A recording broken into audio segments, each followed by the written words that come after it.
প্রিয় দর্শক, কেমন আছেন? আশা করি ভালো আছেন। আমরা 4.1 অধ্যায়ের অঙ্কগুলো কন্টিনিউয়াসলি করতেছিলাম। তো ধারাবাহিকভাবে আমরা 13 নম্বর অঙ্ক আজকে করতেছি, সলভ করব। তো অঙ্কগুলো আসলে খুব গুরুত্বপূর্ণ এবং যদি না বোঝেন খুব ক্রিটিক্যাল আপনার জন্য, যার কারণে অঙ্কগুলো আসলে ধাপে ধাপে শেখাটা আমার মনে হয় উচিত। চলুন কথা না বাড়িয়ে আমরা শুরু করি। তো সূচকের অঙ্কের ক্ষেত্রে আমরা সচরাচর যে সূত্রগুলো দেখি, বেস যদি 1 হয়, যদি ভাগ আকারে থাকে সেটা পাওয়ার বিয়োগ হয়, আর যদি গুণ আকারে থাকে পাওয়ার যোগ হয়। তাই এটার ক্ষেত্রে আমরা দেখব যে বেস 1, তাহলে পাওয়ার হবে মাইনাস 1/ab। এই সেম জিনিস এখানেও বিসি, পাওয়ার হবে মাইনাস বেস 1, তাহলে 1/c 1/c। ঠিক আছে, আর আমরা এই সূত্র জানি এম এন এন যদি হয় তাহলে এম এম এন লেখা যায়। ঠিক আছে, তাহলে এখানে আমরা এভাবে অ্যাটাচ করে দিতে পারবো একে, যে a minus B A b into x b minus C b c into x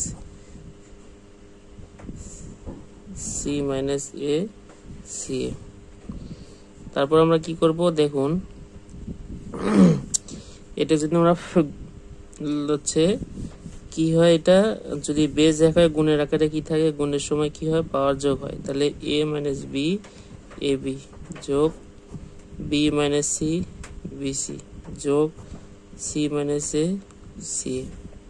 ঠিক আছে, তারপর দেখুন এটা যদি লসাগু আমরা করি তাহলে এ এ বি বিসি সি এ, তাহলে এ বি সি, তাহলে এটা কি আছে, এ বি আছে এ বি আছে, তাহলে এটা দিয়ে এটা ভাগ করলে সি থাকে, সি দিয়ে এটা গুণ করলে c a minus b c plus b c b c গেল এ থাকে, এ দিয়ে এটা গুণ করলে এ বি মাইনাস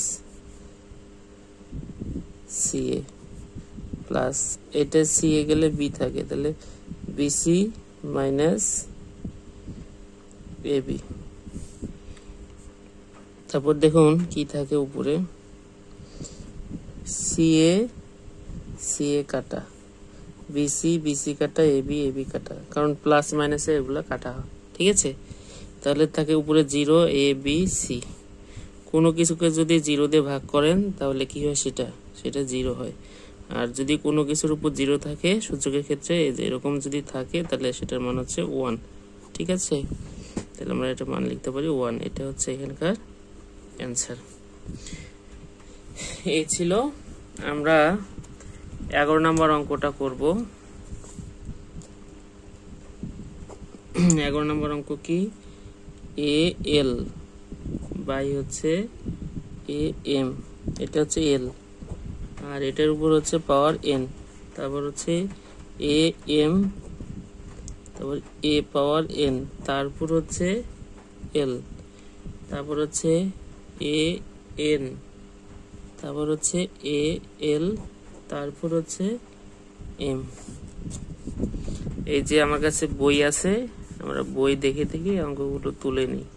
ঠিক আছে, আচ্ছা এখানে আরেকটা কথা, এখানে কিন্তু হচ্ছে এটা ইকুয়াল এটা দেখায় প্রমাণ করতে বলছে। ঠিক আছে, আর আমরা এখানে ডাইরেক্ট মান নির্ণয়ের মতো করে করতেছি, প্রমাণ করতে বলছে। তা সেক্ষেত্রে আমার এখানে আবার তুলতে হবে, আবার এটা তুলতে, আবার অনেক ভেজাল।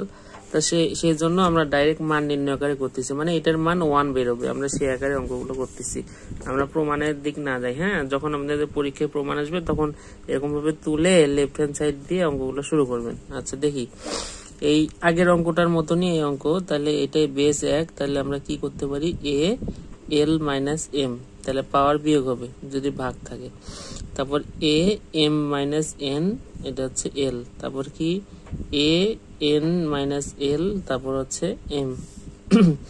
এখন আমরা কি জানি সূত্র, এ এম, যদি আমরা সূত্রটা লিখি, এ এম এন যদি থাকে এ এম এন লিখতে পারি, তাহলে এখানেও তাই, এটা এর সাথে গুণ আকারে হবে, গুণ হবে, তাহলে এ এটা দিয়ে গুণ করেন তাহলে হবে l n minus m n, a m l minus n l, তারপর a n m minus l m, সবগুলোর বেস সমান, তাহলে পাওয়ার যোগ হবে গুণ না থাকলে।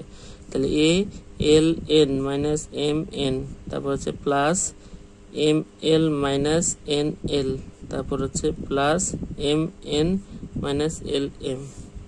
তারপর কি এসে দেখুন আমরা কাটাকাটি করতে পারি কিনা, এন এল কাটা, এম এন কাটা, প্লাস ওয়ান এসে এটা কাটা, তাহলে এর উপর 0, কোনো কিছু 0 হলে সেটার মান 1, এটা হচ্ছে এখানকার অ্যান্সার। ঠিক আছে, তা এই হচ্ছে সূচকের অঙ্ক। সূচকের অঙ্কগুলো খুব সোজা, আপনারা যদি ট্রাই করেন তাহলে অবশ্যই অঙ্কগুলো পেয়ে যাবেন, খুবই ইজি অঙ্ক। তো এইভাবে আমরা অঙ্কগুলো করব, আপনারা সূচকের সূত্রগুলো ভালো করে করবেন, তাহলে অঙ্কগুলো খুব ইজি মনে হবে। তা সবাই ভালো থাকবেন, সবার জন্য শুভকামনা। পরের পাঠে এর পরবর্তী অঙ্কগুলো চলে আসবে, সেই জন্য সবাই অপেক্ষা করবেন। এবং খুব তাড়াতাড়ি আমরা প্রত্যেক দিন আমরা কিন্তু 2টি করে ভিডিও পাবলিশ করে থাকি, 2টি করে ভিডিও প্লাস শর্ট।